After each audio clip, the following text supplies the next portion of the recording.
Owning a private jet is one of the biggest luxury flexes in the world. Flying private means paying a crew every year.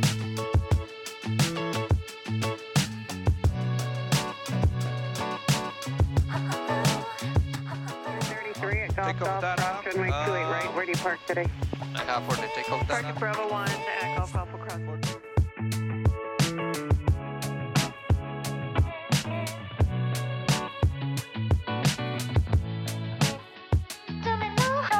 Even when it's not flying, keeping a jet like this in perfect condition costs a fortune.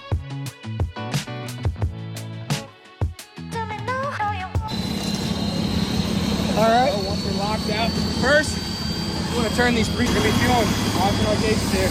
Gotcha.